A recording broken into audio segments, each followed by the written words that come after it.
Why does crap like this always happen to me?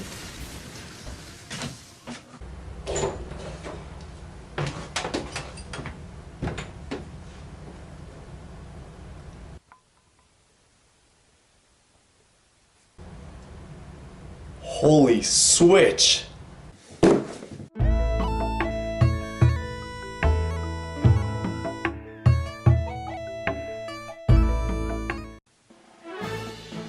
I don't know what to say. The Nintendo Switch is finally here. The Nintendo Switch is out. Just a couple months ago, this thing was the most arcane device any of us could have imagined Nintendo making.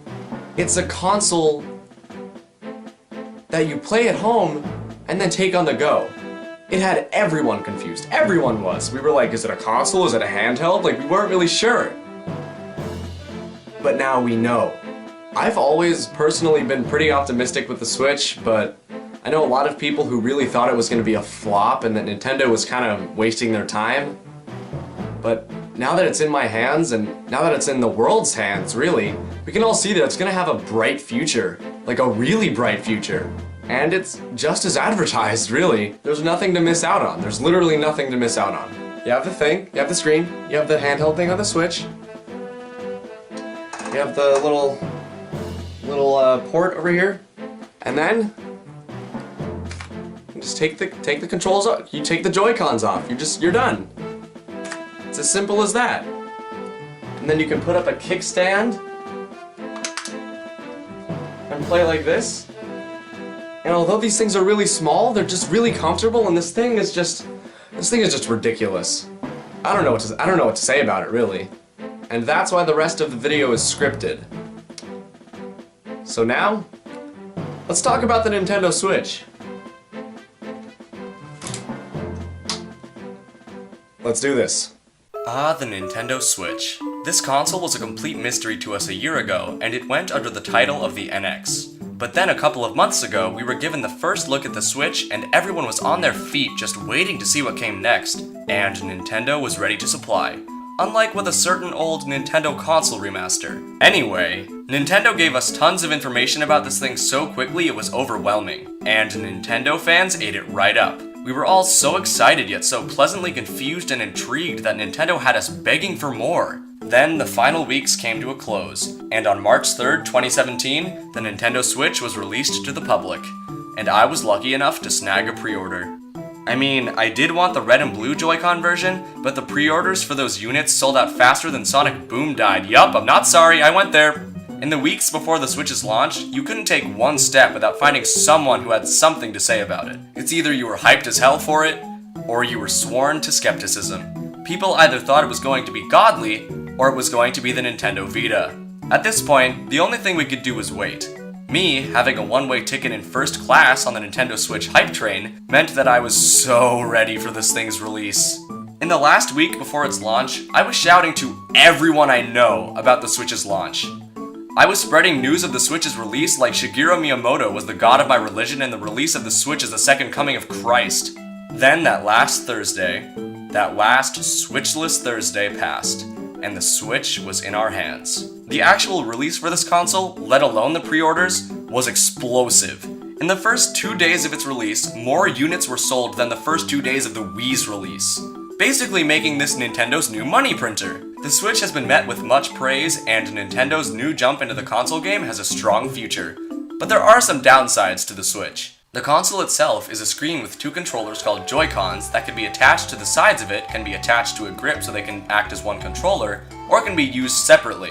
You can also leave the screen by itself, and you can prop it up with a built-in kickstand while you play with the separated controllers, or you can leave the screen in the charging dock, and whatever is on your Switch's screen will be output to your TV. This is honestly such a cool system of playing. Sure, it's a little gimmicky, but it's really executed well. Alright, let's get into the technical stuff.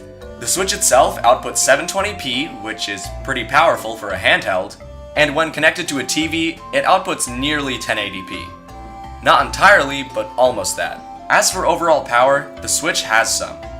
I mean, it can run Breath of the Wild, which is like 9 times the size of Skyrim, which is also coming out for the Switch. As powerful as it is, its battery life isn't great.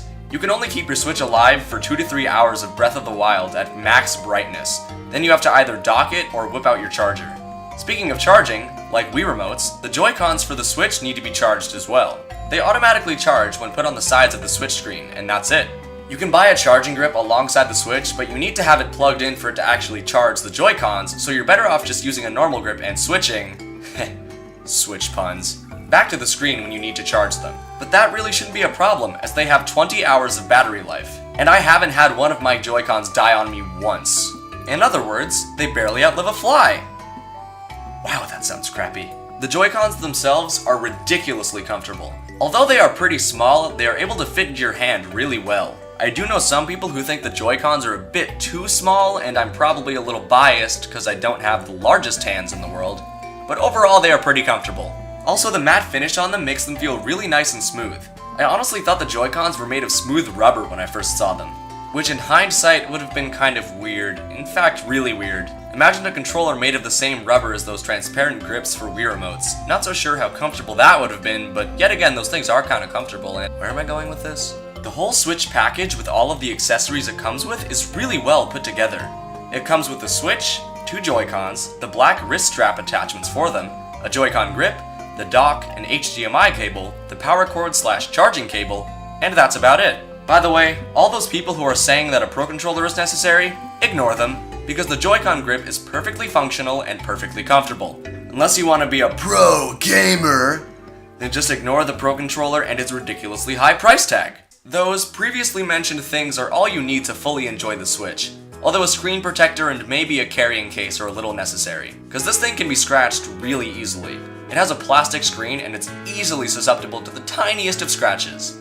Although, this thing can be dropped without breaking easily. All in all, I'd rather have a scratched console than a broken console. Now enough about the hardware and tech. Let's talk games lineup. So on day 1, we got Shovel Knight, Super Bomberman R, Nobody Cares 2017, I Am Setsuna, Fast RMX, 1-2 Tech Demo, Snipperclips, and of course, Breath of the Wild.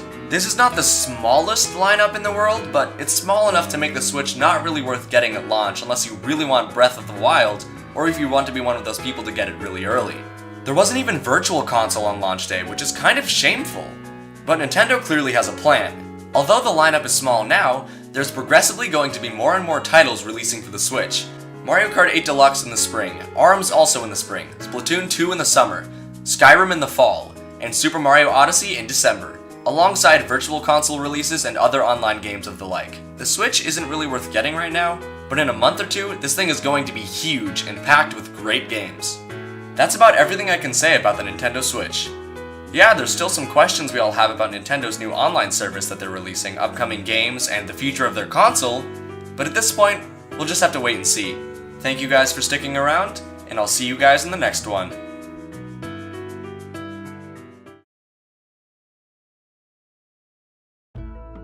Hey guys, thanks again for watching. If you liked the video, then hit that like button. If you really liked it and you want to see more of my content in the future, then go right ahead and subscribe. Follow me on Twitter for updates and other random stuff. You can watch my video on the most anticipated Switch games releasing on the left, and you can watch my Kirby's Epic Yarn and Yoshi's Woolly World comparison video below it. Thank you guys for watching, and I'll catch you guys on the next new Tomshark video. See ya!